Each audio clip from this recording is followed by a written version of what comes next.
Morning everyone. दोस्तों आज है 24 जनवरी 2022 और हम लोग करने वाले हैं द हिंदू न्यूज़पेपर की एनालिसिस। मेरा नाम है सितेंद्र चौधरी और रोज की तरह आपके लिए कुछ सिलेक्टेड टॉपिक्स मैं यहाँ पे लेके आया हूँ। एक बार ब्रीफली देख लेते हैं आज हम लोग कौन कौन से टॉपिक करने वाले हैं। छोटे छोटे टॉपिक हैं, बड़े टॉपिक नहीं है, तो ज़्यादा समय हम लोगों को लगेगा नहीं। सबसे पहला जो हम लोग टॉपिक करेंगे that is going to be about the conjugal rights. ये कंजुगल राइट क्या होता है, शायद हम लोगों ने इसको पहले भी किया था लेकिन वो काफ़ी महीने पहले किया था, तो शायद आपके ध्यान में नहीं रहा होगा। तो आज कंजुगल राइट को मैं दोबारा से यहाँ पे रिपीट करने वाला हूँ। जो दूसरा हम लोग टॉपिक करेंगे that is going to about the statue of equality. काफ़ी ज़्यादा न्यूज़ में है, अगर आप ट्विटर वगैरह यूज़ करते हो तो वहाँ पे बहुत ज़्यादा आजकल ये न्यूज़ में चल रहा है। मोदी जी ने कुछ अनाउंसमेंट की है, तो स्टैच्यू ऑफ इक्वालिटी के बारे में देखेंगे क्या है। और एक बहुत ही महान संत रहे हैं हमारे 12th और 11th सेंचुरी के, उनके बारे में थोड़ा सा जानेंगे। तो आप इसको करंट अफेयर से कवर कर सकते हो, पर्सनैलिटी न्यूज़ में भी कवर कर सकते हो, आप इसे आर्ट एंड कल्चर वाले पोर्शन से भी कवर कर सकते हो, जैसे आपका मन करे आप इसको एडजस्ट कर लीजिएगा। और अगला टॉपिक रहेगा that is going to about separation of power. पुराना टॉपिक है, बिल्कुल भी नया नहीं है, लक्ष्मीकांत के अंदर इसको बहुत अच्छे से समझाया गया है, लेकिन कुछ यहाँ पे एक दो पॉइंट एक्स्ट्रा होंगे तो मैं आपको यहाँ पे बता दूंगा। उसके अलावा सीएसआर यानी कि कॉर्पोरेट सोशल रिस्पॉन्सिबिलिटी वाला हमारा एक टॉपिक रहेगा। छोटा सा टॉपिक है, पहले कर चुके हैं, ये दोबारा से न्यूज़ में है बिकॉज ऑफ द वैक्सीनेशन, इसके बारे में थोड़ा सा जान लेंगे। सुब्रमण्यम कमेटी ऑन एनवायरमेंट बनाई गई थी 2014 में, इसकी रिपोर्ट वगैरह के बारे में कुछ बातें यहाँ पे बोली गई हैं, तो उसके बारे में थोड़ा सा हम लोग देख लेंगे। जीएस पेपर 3 से इसको हम लोग कवर कर सकते हैं। बजट, कोविड एंड एजुकेशन, ये आज का हमारा एडिटोरियल सेक्शन रहने वाला है जिसको हम लोग कवर करेंगे। उसके बाद ये इसको आप दोबारा से काट लीजिए और रिपीट हो गया सीएसआर वाला, और कुछ एडिशनल टॉपिक भी हम लोग यहाँ पे कवर करने वाले हैं। तो चलिए ज्यादा डिले नहीं करते हैं, सीधा करते हैं काम की बात। लेकिन आज के दिन क्या हुआ था, पंडित भीमसेन जोशी जो कि हिंदुस्तानी क्लासिकल म्यूजिक के बहुत ही बड़े वोकलिस्ट रहे हैं, बहुत बड़े संगीतकार रहे हैं। और देखिए आप अवार्ड देखिए एक बार, इनके लाइन लगी हुई अवार्ड की, सबसे नीचे कौन सा है, भारत रत्न 2008 में मिला था। देखिए 2018 में भारत रत्न, इससे बड़ा तो कोई पुरस्कार हो ही नहीं सकता ना। पद्म श्री मिला इनको, पद्म विभूषण मिला है, संगीत नाटक अकेडमी फेलोशिप मिला है और पद्म विभूषण मिला है। मतलब कोई ऐसा अवार्ड नहीं रहा होगा जिनको नहीं मिला होगा, कोई ऐसा कंट्री नहीं रहा होगा जहां पे इन्होंने परफॉर्म नहीं किया होगा। बहुत ही एक जबरदस्त पर्सनैलिटी रहे हैं। बचपन में आपने एक सॉन्ग सुना होगा, दूरदर्शन पे आता था, मिले सुर मेरा तुम्हारा, है ना, उसके अंदर भी इन्होंने आवाज़ दी है। एक बहुत ही ज़बरदस्त पर्सनैलिटी भी रहे हैं अपने आप में। और ख्याल म्यूजिक से बेसिकली ये बिलोंग करते थे। ख्याल जो होता है ना, वो जैसे हमारे क्लासिकल म्यूजिक कई सारी क्लासिफिकेशन होती है जिसमें ख्याल भी होता है। इसमें ज़्यादातर जो है रोमांटिक सॉन्ग्स गाए जाते हैं और ये इमेजिनेशन टाइप का जो ये एक कैटेगरी होती है ख्याल। ख्याल मतलब आपके जो ख्याल में इमेजिनेशन में जो आता है ना उसके बारे में है। और कैरानी घराने से ये बिलोंग करते थे। और थोड़ा बहुत इनको आगे बारे में पढ़ना है तो थोड़ा आप विकीपीडिया वगैरह कर सकते हो, पर्सनैलिटी न्यूज़ रहे हैं। और ठीक है, थोड़ा इनके बारे में देख लीजिएगा। खैर आज की जो पहली न्यूज़ है वो है petition on conjugal rights pending for the months in supreme court. देखिए कंजुगल राइट को लेके ना, देखिए यहाँ पे ना कई सारी चीज़ें इकट्ठी हो गई हैं। यहाँ पे राइट टू प्राइवेसी भी इकट्ठा हो गया है, ठीक है, जो कि सुप्रीम कोर्ट ने डिक्लेयर किया हुआ है। कमेंट सेक्शन में फटाफट मुद्दे बता दो कि वो कौन सा जजमेंट था, कौन सा वो केस था जिसमें राइट टू प्राइवेसी को फंडामेंटल राइट डिक्लेयर किया गया है। तो ये बताना आपको, एक आपको ये बताना है कि राइट टू प्राइवेसी को कौन से फंडामेंटल राइट के अंडर में डिक्लेयर किया गया है। आर्टिकल 14, आर्टिकल 21, आर्टिकल 18 और फिर आर्टिकल 15। आप मुझे ये भी कमेंट सेक्शन में बताओगे। तो एक तो यहां पे है राइट टू प्राइवेसी, ठीक है। दूसरा यहां पे है कंजुगल राइट्स, ये भी हमारा एक प्रॉपर कानून है। और एक हमारे आ जाते हैं फंडामेंटल राइट्स, और एक फिर हमारे पास आ जाती है वीमेन राइट्स। कई सारी चीज़ें हैं यहाँ पे। और एक हमारे यहाँ पे आ जाता है मैरिटल रेप। कई सारे एंगल यहाँ पे जुड़े हुए हैं कि देखिए मैं कोई कानून का बहुत बड़ा जानकार तो नहीं हूँ और आपको बनना भी नहीं है, कोई हम लॉयर तो नहीं है ना, हम तो सिंपल एक एस्पिरेंट्स हैं, तो जिसके बारे में हमें थोड़ा थोड़ा इन्फॉर्मेशन पता होना चाहिए, पीएचडी नहीं करना है। मैरिटल रेप के बारे में हम अच्छी खासी चर्चा कर चुके हैं पहले। लेकिन कंजुगल राइट्स क्या होते हैं, देखिए ये बहुत पुराना केस है। दादाजी भिखाजी और रुकमाबाई जो है महाराष्ट्र की एक उस समय तो बच्ची ही थी, और ये बहुत पुराना केस है। ये 1800 समथिंग का केस है, बहुत पुराना केस है, 1835-37 कुछ उस तरह का है। इतने ज़्यादा डिटेल में जाने की जरूरत नहीं है। तो रुक्मणी जी की जब शादी हुई ना, वो सिर्फ 16 साल की थी और इन्होंने अपने हस्बैंड के साथ, मतलब के दादाजी के साथ जो है रहने से मना कर दिया। इन्होंने कहा कि मैं नहीं रहूंगी, मैं अपने पेरेंट्स के घर पे ही रहूंगी। तो ये अपने पेरेंट्स के घर पे ही थी। अब जब ये पेरेंट्स इनके फादर ने इनको पूरी तरह से सपोर्ट किया, अब ये फिर मामला चला गया कोर्ट के अंदर। उस समय कोर्ट के अंदर मामला चला गया और दादाजी भीखाजी ने कहा कि ये मेरी वाइफ है, मेरी वाइफ होने के नाते ये मेरे साथ ही रहेंगी, ठीक है, ये इनका धर्म भी है और ये इनका लीगली भी इनको मेरे साथ रहना चाहिए। तो ये मामला जो है वो कोर्ट में चला गया। कोर्ट ने जो है वो दादाजी के अगेंस्ट में वर्डिक्ट दिया और कोर्ट ने कहा कि नहीं, वो रुक्मणी जी की मर्जी है, वो आपके साथ रहें या ना रहें। फिर वो कोर्ट जो है वो ज़्यादा हायर जुडिशरी के ऊपर चला गया। उस समय फिर वो दादाजी के पक्ष में फैसला दिया गया। बाद में ये पूरा मामला जो है वो इंग्लैंड की क्वीन तक चला गया और क्वीन ने रुक्मणी जी के राइट्स को प्रोटेक्ट किया। इन्होंने कहा कि ये रुक्मणी जी की इच्छा है, वो इनके साथ रहना चाहे या ना रहना चाहे, और इसके बेसिस पे जो है डिवोर्स वगैरह हुआ था। बहुत पुराना केस है। बाद में रुक्मणी जी की एजुकेशन हुई, इवन ये ब्रिटेन में जाके पढ़ाई की इन्होंने, और ये मेरे ख्याल से इंडिया की पहली डॉक्टर भी बनी थी। बहुत इंटरेस्टिंग कहानी है रुक्मणी बाई जी की, आप देख सकते हो, डॉक्यूमेंट्री वगैरह बनी हुई है इन पे, वो भी आप देख सकते हो। तो उस समय से जो है ये कंजुगल राइट वाला इशू चला हुआ है। तो दादाजी भीखाजी ने किस बेसिस पे कहा था कि रुक्मा बाई मेरे साथ रहेंगी? इन्होंने कहा था कि मेरा कंजुगल राइट है। कंजुगल राइट का मतलब ये है कि शादी के बाद हस्बैंड और वाइफ को एक दूसरे के साथ रहना चाहिए, क्योंकि उनको अपनी सोशल रिस्पॉन्सिबिलिटी पूरी करनी होती है। देखिए, शादी के बाद अगर हस्बैंड अलग रहेगा, वाइफ अलग रहेगी, तो फिर शादी का मतलब क्या है? इसे कहा जाता है कंजुगल राइट। मान लो अगर कोई औरत है, ठीक है, और मान लो कोई वाइफ है किसी की, और मान लो वो कहीं पे जाके जॉब करती है, और उसके हस्बैंड मान लो वो दिल्ली में है और इनकी जॉब लगी है बेंगलुरु में, और बेंगलुरु में मान लो वो 6 महीने, साल, 2 साल रहती हैं। देखिए, अगर दोनों के बीच में अंडरस्टैंडिंग है फिर तो कोई प्रॉब्लम नहीं है, रहें आराम से, चाहे 2 साल रहें, 5 साल रहें। लेकिन अगर हस्बैंड चाहें तो कोर्ट के अंदर जा सकता है और यह कह सकता है कि मेरा कंजुगल राइट है और मेरी वाइफ मेरे साथ रहेगी। अगर वाइफ या हस्बैंड कोई भी अगर बिना किसी ठोस कारण के अगर एक दूसरे से दूर रहते हैं, उस केस में कोर्ट में जाया जा सकता है, ठीक है। और कोर्ट के अंदर यह अपील की जा सकती है कि मेरे हस्बैंड को और मेरे वाइफ को मेरे साथ रहने दिया जाए, क्योंकि कोई ठोस कारण नहीं है मेरे से दूर रहने का, ठीक है। इसे कहते हैं कंजुगल राइट। कंजुगल राइट मतलब शादी के बंधन में बंधने के बाद मियां और बीवी एक दूसरे के साथ रहेंगे। अगर कोई ठोस कारण नहीं है और वो मान लो एक दूसरे के से दूर रहते, मान लो उनके बीच में लड़ाई हो गई है, लड़ाइयां होती ही रहती हैं, और लड़ाई में जो है हस्बैंड जो है नाराज होकर वो दूसरी जगह पर रहने लग गए, इस केस पे वाइफ जो है डिवोर्स के लिए भी फाइल कर सकती है, ठीक है। ये सारे के सारे मामले यहां पे होते हैं। अब कंजुगल राइट को लेके जो है मैरिटल रेप कहां से बीच में आ गया? ये भी बीच में आ गया। देखिए, अगर हस्बैंड वाइफ को जबरदस्ती हम साथ रखेंगे ये बोल के कि तुम्हारी शादी हुई है, तो वहां पे हस्बैंड जो है वो मैरिटल रेप भी कमिट कर सकता है। तो ये तो वो जो वाइफ है ना, जो वीमेन है, उसके फंडामेंटल राइट का वायलेशन हो गया, उसकी डिग्निटी का वायलेशन हो गया, क्योंकि जब आप उसको फोर्स करते हो एक साथ रहने के लिए, तो इसका मतलब उसको मैरिटल रेप के लिए भी वहां पे चांसेस बढ़ जाते हैं। तो ये जो वीमेन राइट्स हैं, मैरिटल रेप है, कंजुगल राइट्स हैं, ये सारे के सारे जो हैं आपस में इस समय जुड़े हुए हैं। और जब से सुप्रीम कोर्ट ने राइट टू प्राइवेसी को फंडामेंटल राइट डिक्लेयर कर दिया है, तब से कंजुगल राइट के ऊपर सवाल खड़े हो गए हैं। अगर कोर्ट कंजुगल राइट के तहत वाइफ को हस्बैंड के साथ रहने पे मजबूर करता है, तो इससे वाइफ के राइट टू प्राइवेसी का वायलेशन होता है। मान लो वो वाइफ के साथ डोमेस्टिक वायलेंस करता है, वो घर पे दारू पी के आता है, उसका बाहर जो है 10-20 जगह चक्कर चला हुआ है, तो वाइफ उसके साथ रहने से मना कर सकती है, उसके साथ सेक्सुअल रिलेशनशिप बनाने से मना कर सकती है ना। तो ये उसकी डिग्निटी है, उसकी राइट टू चॉइस है, उसकी प्राइवेसी है। लेकिन कंजुगल राइट के तहत इन चीजों को जो है डिक्लाइन किया जाता है।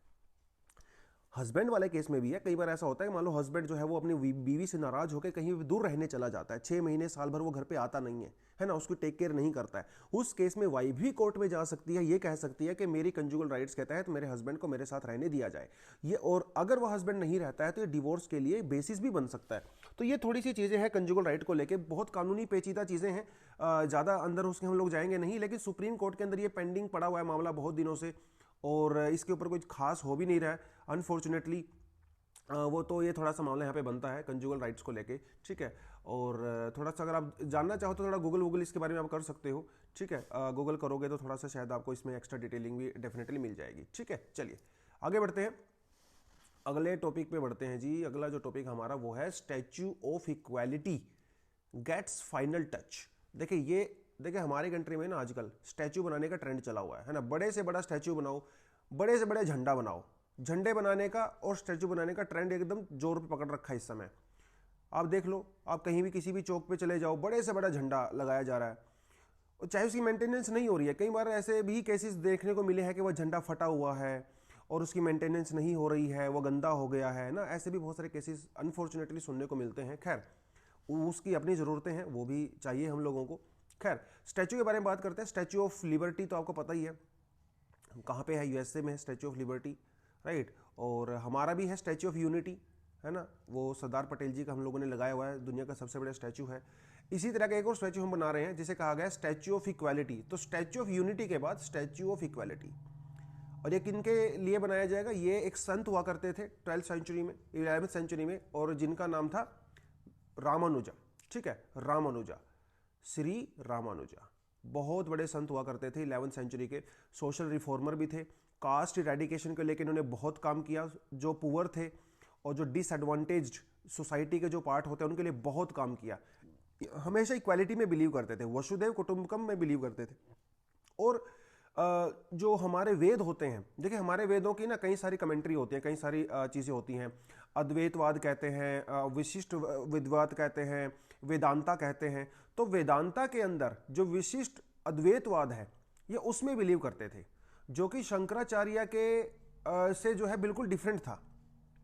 तो अगर आप शंकराचार्य को पढ़ना है तो उनको भी पढ़ सकते हो, वो वेदांता में कौन सी ब्रांच को फॉलो करते थे।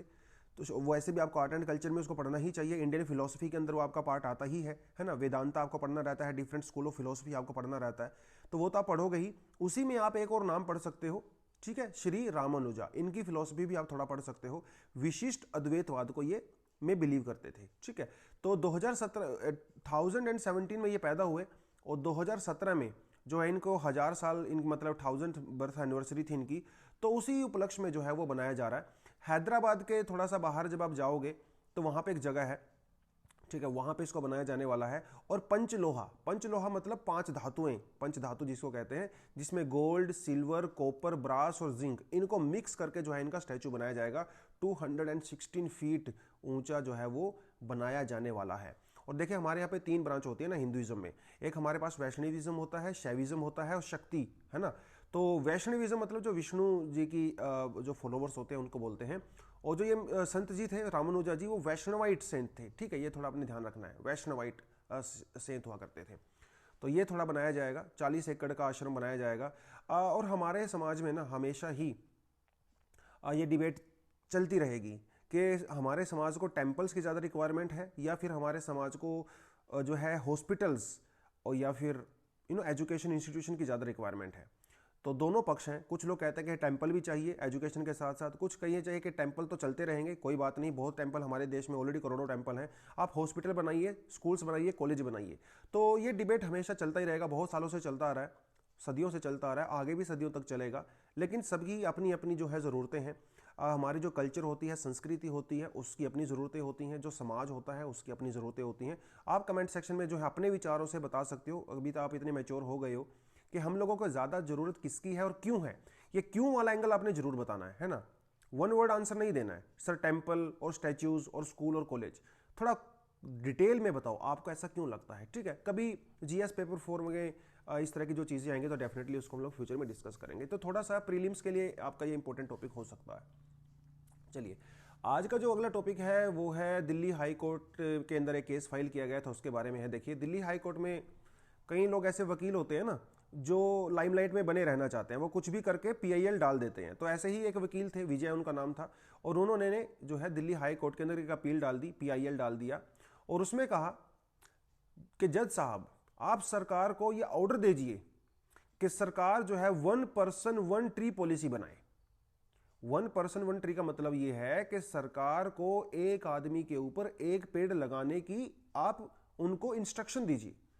सुप्रीम कोर्ट ने कहा, हाई कोर्ट ने कहा कि भैया ये मेरा काम नहीं है समझ रहे हो, पॉलिसी बनाना और लॉ फॉर्मेशन करना ये मेरा काम नहीं है, ये सरकार का काम है। तो मैं सरकार को कैसे कह सकता हूं कि ये पॉलिसी बनाओ, वो पॉलिसी बनाओ? भैया मैं तो जज हूं, तो जो आप चीजें बोल रहे हो ना वो मेरा काम नहीं है। पॉलिसी मेकिंग सरकार का काम है, मेरा काम क्या है? जज ने यह भी बता दिया कि मेरा काम क्या है। उन्होंने कहा कि मेरा काम है पॉलिसी को एग्जामिन करना और एग्जीक्यूटिव के एक्शंस को भी एग्जामिन करना। अगर बाई चांस एग्जीक्यूटिव कुछ ऐसा एक्शन लेता है जो कि हमारे कॉन्स्टिट्यूशन के अगेंस्ट में है, या फिर कोई ऐसा कानून बनाता है जो अनकॉन्स्टिट्यूशनल है, उस केस में जो है मैं इंटरफेयर कर सकता हूं। अदरवाइज पॉलिसी बनाना, एडमिनिस्ट्रेटिव जो वर्क होता है वो मेरा काम नहीं है, वो सरकार का काम है। क्योंकि हमारी कंट्री में हम सेपरेशन ऑफ पावर को फॉलो करते हैं, इसीलिए जुडिशरी कभी भी पॉलिसी नहीं बना सकता। बहुत बढ़िया बात है।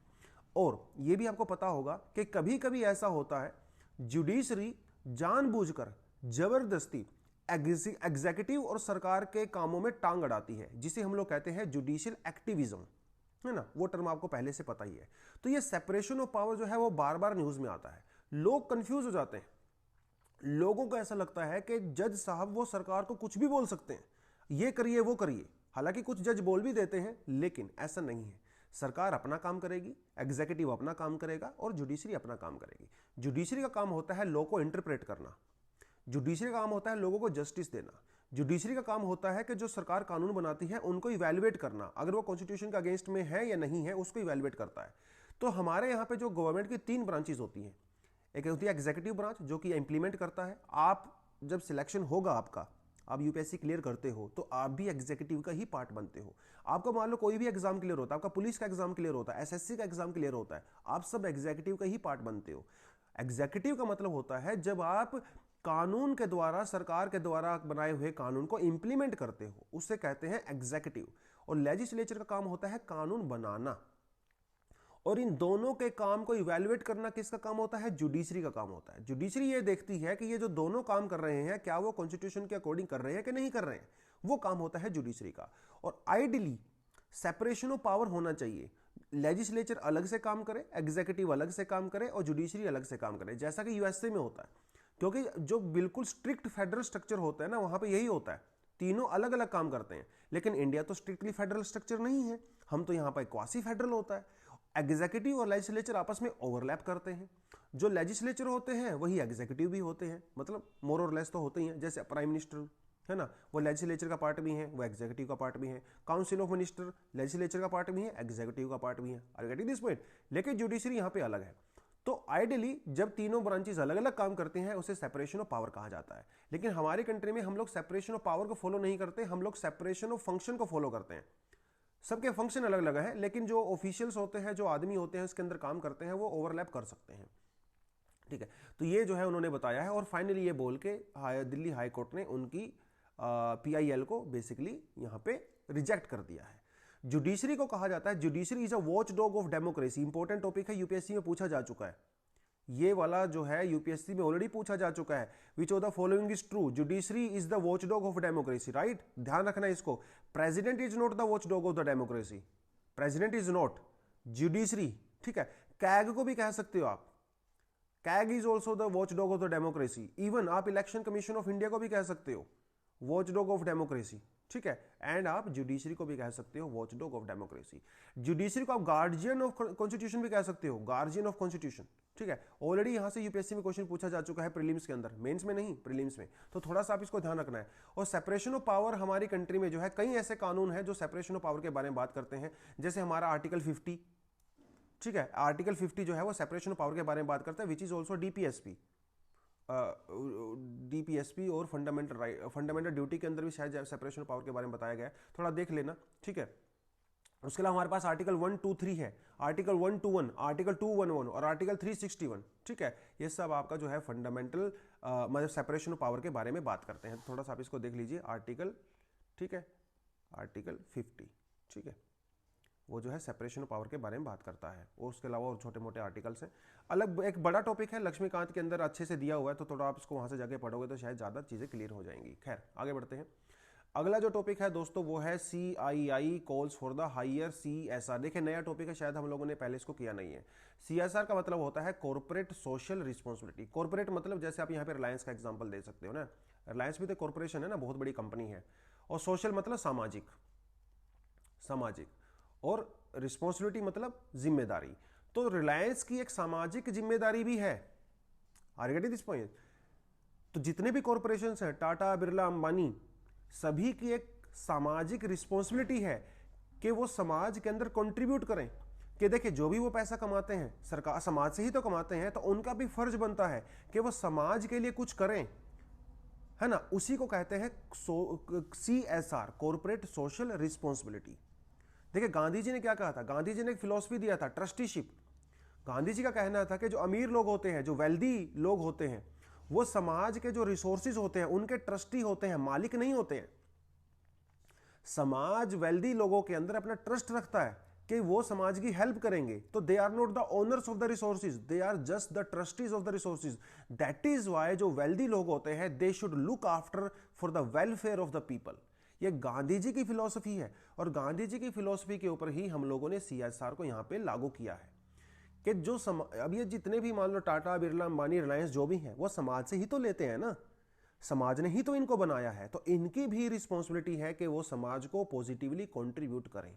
इसे कहा जाता है CSR, कॉर्पोरेट सोशल रिस्पॉन्सिबिलिटी। ठीक है, तो हमारा जो कंपनीज एक्ट है 2003 उसके अंदर हम लोगों ने चेंजेस किए और चेंजेस करके ये कहा कि ये कंपनी जो है 2% अपने प्रॉफिट का 2% जो है वो कहां पे खर्चा करेंगी, सोशल रिस्पॉन्सिबिलिटी पे खर्चा करेंगी। मतलब इसके अलग अलग तरीके होते हैं, आप एजुकेशन पे खर्चा कर सकते हो, आप पॉवर्टी इरेडिकेशन पे खर्चा कर सकते हो, आप एनवायरनमेंट को प्रोटेक्ट करने के लिए खर्चा कर सकते हो ना, उसके अंदर अलग अलग चीजें बता रखी हैं। तो 2% का ये होता है और इसके अंदर भी अलग अलग कैटेगरी दी। ऐसा नहीं है कि हर कंपनी, जैसे प्रेप आईएएस जो है वो 2% सोशल रिस्पॉन्सिबिलिटी उसकी नहीं है, क्योंकि इसके लिए कुछ कंडीशन होनी चाहिए। उसके लिए कंडीशन ये होनी चाहिए कि उस कंपनी की जो टोटल वर्थ है वो 500 करोड़ होनी चाहिए और उस कंपनी का जो टर्नओवर है एनुअल वो जो है कम से कम 1000 करोड़ होना चाहिए और उस कंपनी का जो नेट प्रॉफिट है वो कम से कम 5 करोड़ होना चाहिए। तब उस कंपनी को जो है 2% सोशल रिस्पॉन्सिबिलिटी के अंदर देना पड़ेगा, अदरवाइज नहीं देना है। ठीक है, तो ये तो थोड़ा सा सीएसआर के बारे में आपको पता होना चाहिए। अब क्या है देखिए, कॉन्फेडरेशन ऑफ इंडियन इंडस्ट्री, इन्होंने कहा कि सरकार को कुछ समय के लिए, लगभग 1 साल के लिए, जो सीएसआर को 2% से बढ़ा के 3% कर देना चाहिए, ताकि ये कंपनी ज्यादा समाज में कंट्रीब्यूट करें। और कैसे कर सकती हैं, सरकार को जो इससे एक्स्ट्रा रिवेन्यू मिलेगा उस एक्स्ट्रा रिवेन्यू को सरकार जो है बूस्टर डोज पे खर्चा कर सकती है। भाई वैक्सीन फ्री में थोड़ी ना आती है, तो बूस्टर डोज पे सरकार उसको खर्चा कर सकती है, ऐसा इनका कहना है। उसके अलावा इन्होंने ये भी कहा कि मान लो रिलायंस कोई कंपनी है, रिलायंस अगर अपने एम्प्लॉइज को बूस्टर डोज देती है तो उस खर्चे को भी जो रिलायंस करेगा बूस्टर डोज देने के लिए उसको सीएसआर के लिए अंदर इंक्लूड कर दिया जाए। इससे क्या होगा, ज्यादा से ज्यादा प्राइवेट कंपनी जो है वो अपने एम्प्लॉइज को बूस्टर डोज देंगी, उनको वैक्सीन वगैरह लगवाएंगी। तो ये इनकी रिकमेंडेशन है। अब सरकार इसको कितना इंप्लीमेंट करती है नहीं करती है वो एक अलग मामला हमारे लिए, लेकिन सीएसआर दोबारा से न्यूज में है, ये आपको यहाँ पे पता होना चाहिए। सीएसआर के बारे में जो है कुछ मैंने यहाँ पे अलग से डॉक्यूमेंट बनाया हुआ है कि हमारा जो शेड्यूल 7 है कंपनीज एक्ट का, उसके अंदर सीएसआर के अंदर कुछ चीजें हैं, जैसे हंगर पॉवर्टी के लिए आप खर्चा कर सकते हो। कई बार आपने एडवर्टीजमेंट वगैरह देखा होगा ना, खासकर आईटीसी ये कंपनी है वो बहुत एडवर्टीजमेंट बनाती है एनवायरनमेंट को लेके, वो उसको सीएसआर में ही खर्चा कर देती है। और ये काफी कंट्रोवर्शियल भी है वैसे तो, मतलब इसके पक्ष में प्रो एंड कॉन्स बहुत सारे पॉइंट हैं। कुछ लोग सीएसआर के अगेंस्ट में हैं, कुछ लोग सीएसआर के अगेंस्ट में नहीं हैं। वो थोड़ा सा आपको मेंस के हिसाब से पता होना चाहिए। मेंस में क्वेश्चन आपसे पूछ सकता है what is CSR and discuss the pros and cons of the CSR, सीधा आपसे पूछ सकता है। और discuss the challenges while implementing the CSR, इस तरह के क्वेश्चन वो डेफिनेटली आपसे एग्जाम में पूछ सकता है। तो अगर आप गूगल पे थोड़ा सा करोगे ना सीएसआर के बारे में, आपको एकदम उसके बढ़िया pros and cons, significance, importance, challenges सब आपके सामने आ जाएगा और आपके जो नोट्स आप बनाते हो ना उसके अंदर आप ऐड कर सकते हो। और बहुत सारी चीज़ें यहाँ पे होती हैं। ठीक है, कंपनी वगैरह क्या करती हैं, वो लूप होल्स को यहाँ पे यूज़ करके सीएसआर फाइल नहीं करती हैं। तो हंगर के लिए, पॉवर्टी के लिए आप यूज़ कर सकते हो। एड्स वगैरह के जो प्रोग्राम होते हैं, एनवायरमेंट सस्टेनेबिलिटी के आप जो प्रोग्राम वगैरह होते हैं ना, वो सब आप सीएसआर में इंक्लूड कर सकते हो। चलिए, तो ट्रस्टीशिप वाला कॉन्सेप्ट महात्मा गांधी जी का ये भी आपको पता होना चाहिए। अब proposal for the Indian environment services, ये एक नया टॉपिक आज बिल्कुल हमारे लिए। ये जो टॉपिक है ना वो एक सुब्रमण्यम कमेटी बनाई गई थी 2014 में, उसके बेसिस पे है। ठीक है, देखिए न्यूज़ में क्यों है, न्यूज़ में ये इसीलिए है, देखिए अभी हमारे पास ना 3 ऑल इंडिया सर्विसेज होती हैं, है ना। एक हमारे पास आईएएस होता है, all India Indian administrative service, एक आईपीएस होता है, ठीक है, और एक आईएफएस होता है। ये 3 जो है इस समय हमारे पास ऑल इंडिया सर्विसेज होती हैं। एक और सर्विसेज की बात कही जा रही है, आईईएस, ठीक है, इंडियन एनवायरमेंट सर्विस। अभी तो नहीं एग्जिस्ट करती है, अभी सरकार का कोई बनाने का मूड भी नहीं है, लेकिन इसको रिकमेंड किया गया था बाय सुब्रमण्यम कमेटी, और इसीलिए जो है ये न्यूज़ में है। किसी ने सुप्रीम कोर्ट के अंदर पीआईएल फाइल किया और सुप्रीम कोर्ट ने सरकार से पूछा है कि क्या भैया आप जो है आईईएस, इंडियन एनवायरमेंट सर्विसेज को इंप्लीमेंट करने के मूड में हो कि नहीं हो। तो इसीलिए जो है दोबारा से सुब्रमण्यम कमेटी न्यूज़ में आ गई है। थोड़ा सा इसके बारे में आपको बता देता हूँ। 2014 में इसको बनाया गया था। क्यों बनाया गया था कि हमारे देश में जो भी ग्रीन लॉज हैं, जैसे वाटर एक्ट है, एयर एक्ट है, है ना, और भी दुनिया भर के जो एनवायरमेंट वाले एक्ट हैं, एनवायरमेंटल प्रोटेक्शन एक्ट है, उनको जो है रिव्यू करने की बात कही गई थी। और ministry of environment, forest and climate change ये जो भी एक्शन लेते हैं उसको रिव्यू करने की बात इन्होंने कही गई थी। और सुब्रमण्यम कमेटी को ये काम दिया गया था कि भैया अगर आपको लगता है कि हमारे कंट्री में एनवायरमेंट को लेके कोई अगर इंप्रूवमेंट हो सकती है तो आप हमें रिकमेंडेशन दीजिए। उसके बेसिस पे इन्होंने बहुत सारी रिकमेंडेशन दी थी। सुब्रमण्यम जी जो थे वो कैबिनेट सेक्रेटरी हुआ करते थे, तो डेफिनेटली इन्होंने सरकार के पक्ष में ही रिकमेंडेशन दिया होगा, अगेंस्ट में तो नहीं दिया होगा क्योंकि सरकारी एम्प्लॉई थे। और सरकार आपको पता ही है कि 2014 के बाद जो सरकार आई है वो ज़्यादातर वो एनवायरमेंट कंसर्न को इग्नोर करती है और वो इंडस्ट्री के ऊपर ज़्यादा फोकस करती है, ये भी आपको पता ही होगा। तो इसीलिए इस कमेटी की जो ज़्यादातर रिकमेंडेशन थी वो इंडस्ट्री के फेवर में थी रादर देन एनवायरमेंट। तो वो रिकमेंडेशन क्या थी, कुछ आप देख सकते हो यहाँ पे। इन्होंने कहा आप एक नेशनल लेवल पे एक नेशनल एनवायरमेंट मैनेजमेंट अथॉरिटी बनाइए जिसे नीमा कहा जाएगा। स्टेट लेवल पे जो है स्टेट एनवायरमेंट मैनेजमेंट अथॉरिटी बनाइए जिसे सीमा कहा जाएगा। तो ये नीमा और सीमा क्या करेंगी, नीमा और सीमा ये दोनों बहनें मिलके एनवायरमेंट को लेके जो भी क्लियरेंस होगा जो इंडस्ट्री को चाहिए उस क्लियरेंस को देंगी, और वो भी टाइम बाउंड मैनर पे।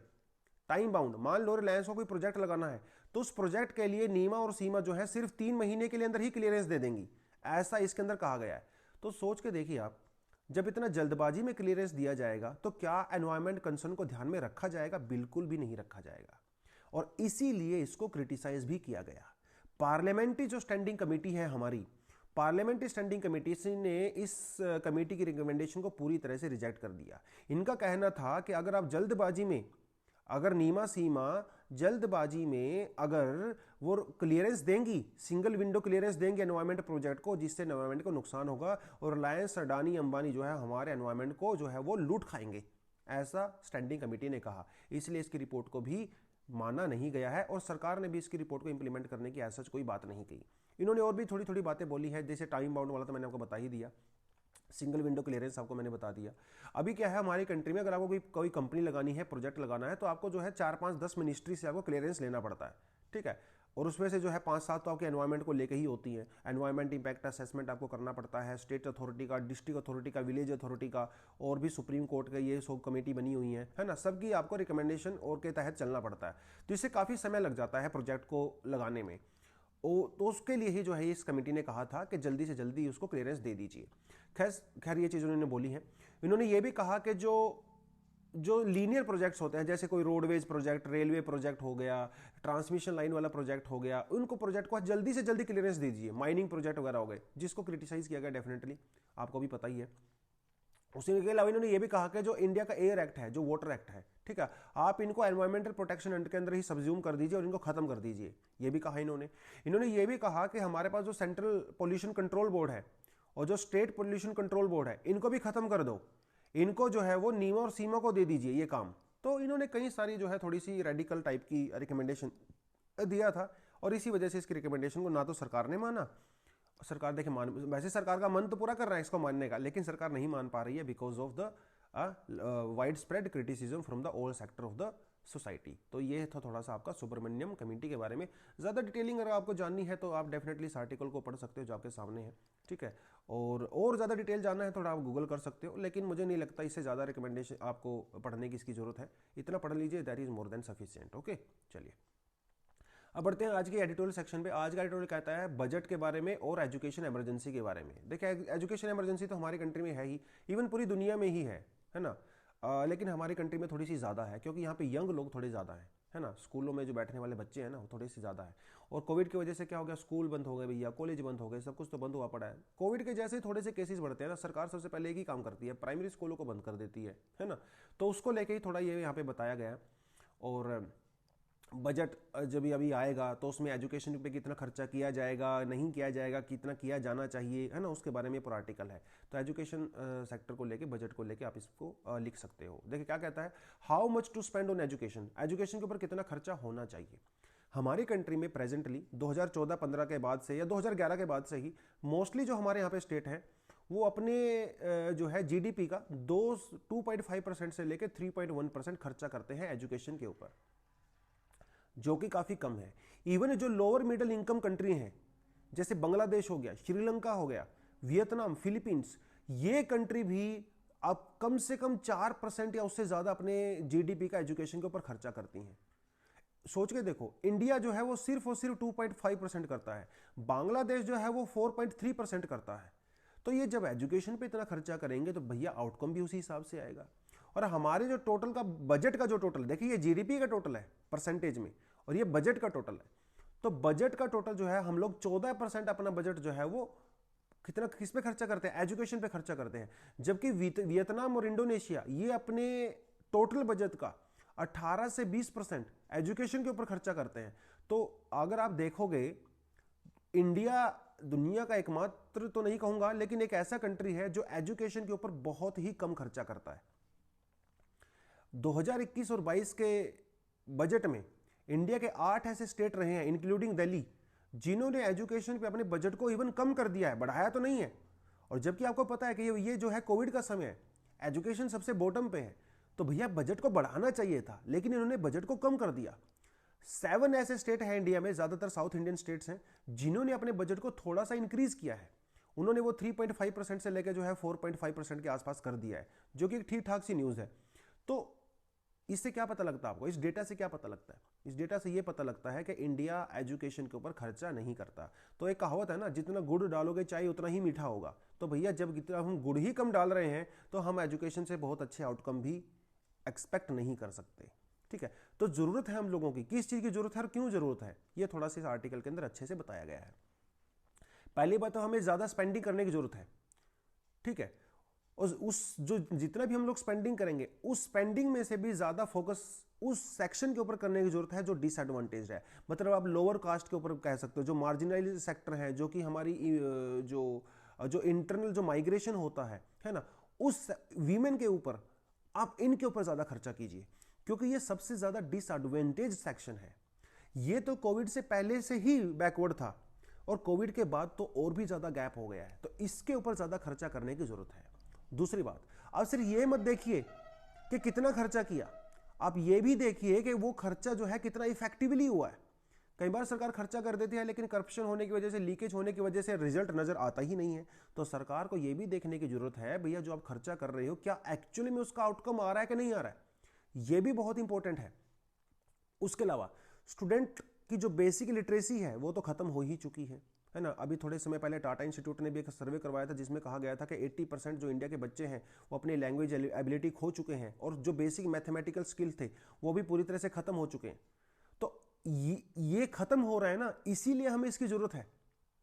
अगर नॉर्मल सिनेरियो होता तो शायद हम इसके बारे में बात ही नहीं कर रहे होते।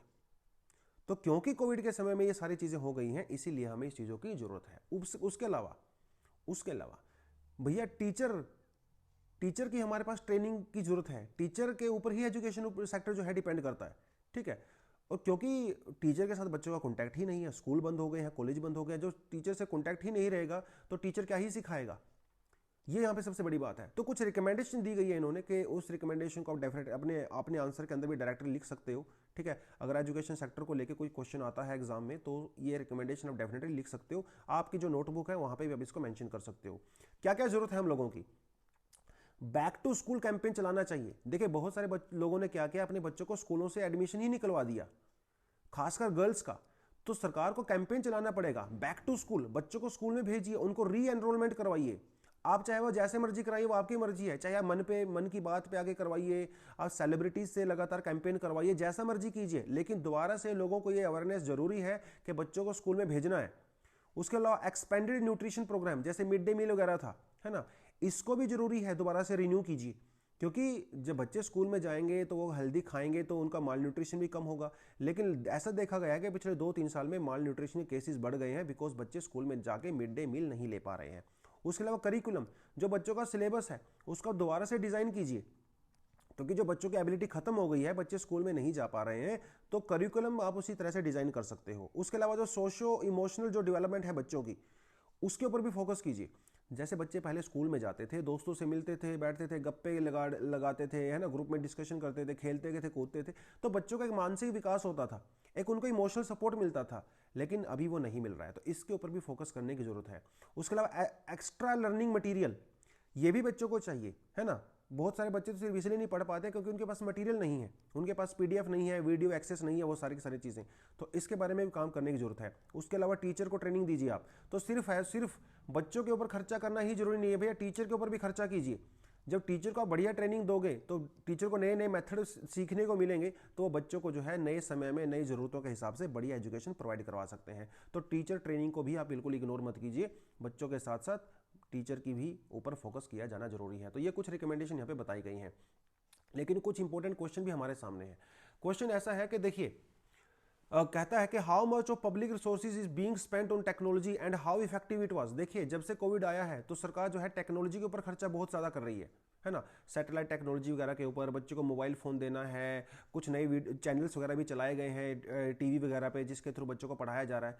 तो सिर्फ इस पर खर्चा करना ही जरूरत नहीं है। अब ये भी देखिए कितना इफेक्टिव है, इफेक्टिवनेस भी तो देखनी पड़ेगी ना। इस समय इंडिया में सिर्फ 20 से 26% बच्चे ऐसे हैं जो कि ऑनलाइन एजुकेशन ले पा रहे हैं।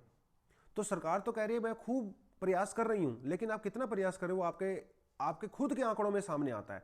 तो भैया आप ये समझ सकते हो कि 75% से लेके 85% बच्चा तो एजुकेशन ले ही नहीं पा रहा है ऑनलाइन, है ना, जो कि एक बहुत बड़ा एक गैप हो जाता है। उसके अलावा टीचर को आप ट्रेनिंग देना बहुत जरूरी है। And why does India spend so little on teacher training, ये बहुत बड़ा क्वेश्चन है।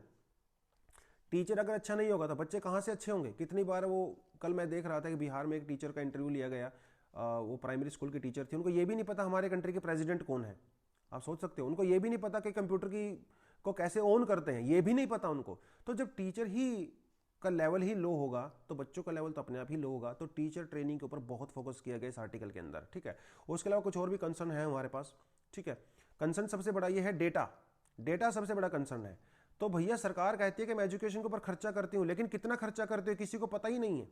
देखिए, अकॉर्डिंग टू इकोनॉमिक सर्वे सरकार जो है 2.8% जीडीपी पे खर्चा करती है, लेकिन according to ministry of education सरकार 4.3 कर रही है।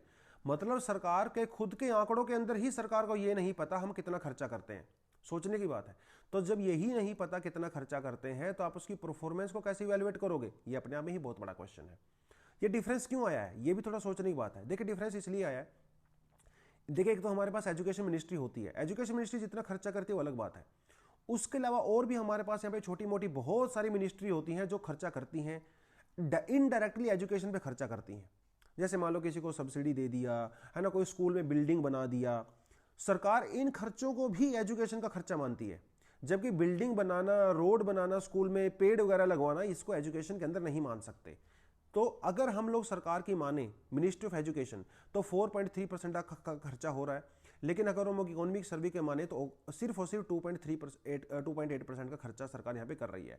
तो इसकी वजह से सवाल उठाए जा रहे हैं सरकार के ऊपर कि भैया कम से कम आप हमारे सामने क्लियर आंकड़ा तो लेके आइए। इवैल्यूएशन तो दूर की बात है ना। और स्टेट गवर्नमेंट में तो ये हालत और भी खराब है। वो लोग कितना खर्चा कर रहे हैं, कौन कौन सा डिपार्टमेंट वहाँ पे है, कौन कौन सी मिनिस्ट्री वहाँ पे है, कौन से आप इनिशिएटिव ले रहे हो, कुछ पता ही नहीं है। स्टेट गवर्नमेंट तो अपनी रिपोर्ट देती ही नहीं है, कम से कम सेंटर रिपोर्ट तो दे रहा है। तो हालत थोड़ी सी खराब है।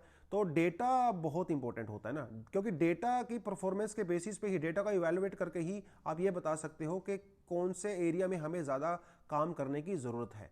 तो कंक्लूजन तो ऐसा बहुत अच्छा कंक्लूजन यहाँ पे दिया नहीं गया, लेकिन मुझे ऐसा लगता है कि जो इसकी इंट्रोडक्शन है, ठीक है, यहीं से आप कंक्लूजन निकाल सकते हो। तो आप जो है कह सकते हो कि सरकार को कोविड-19 के समय में और ज़्यादा यहाँ पे फोकस करने की ज़रूरत है एजुकेशन सेक्टर पे and all that, and we need to move according to our other countries like Vietnam, Indonesia, all that. तो इसकी इंट्रोडक्शन में ही आप इसका कंक्लूजन कहीं ना कहीं मेंशन कर सकते हो। थोड़ा सा विजनरी होना चाहिए, ठीक है, आप बता सकते हो, ठीक है, कि प्रॉब्लम तो हमारे पास है ही। कोविड-19 के समय में government should focus more on education, primary education and special teacher training as well, है ना, so that future of India can be protected because young people they are the future of India. इस तरह के जो है मोटी मोटी बातें करके आप एक यहाँ पे जेनरिक सा कंक्लूजन लिख सकते हो, ठीक है।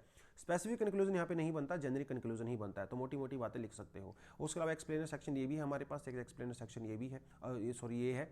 और गुजरात में जो है कुछ एक स्कीम चलाई गई थी पाइपलाइन वगैरह को लेके, क्योंकि गुजरात की जो रिवर्स है ना बहुत ज़्यादा पोल्यूटेड है, बहुत ही ज़्यादा पोल्यूटेड है, खासकर साबरमती रिवर जो है ना।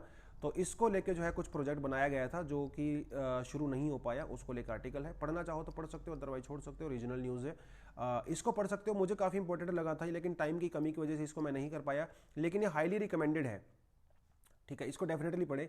और मैंने इसको सेव कर लिया है क्योंकि जिस दिन अगर कोई अच्छा एडिटोरियल नहीं आएगा उस दिन मैं दोबारा से इस आर्टिकल को आपको जरूर डिस्कस करूंगा। इसको मैंने सेव कर लिया है, लेकिन आप इसको खुद से पढ़ सकते हो। ठीक है, एक ये भी आप थोड़ा चाहो तो इसको पढ़ सकते हो, एलिफेंट कॉरिडोर वगैरह को लेके, वेस्ट बंगाल की न्यूज़ है। वैसे कोई ज़्यादा इंपॉर्टेंट है नहीं, मन करे तो पढ़ लेना, अदरवाइज तो छोड़ भी सकते हो। ठीक है, चलिए दोस्तों, आज के लिए इतना ही करेंगे। Thank you very much, all the best and जय हिंद।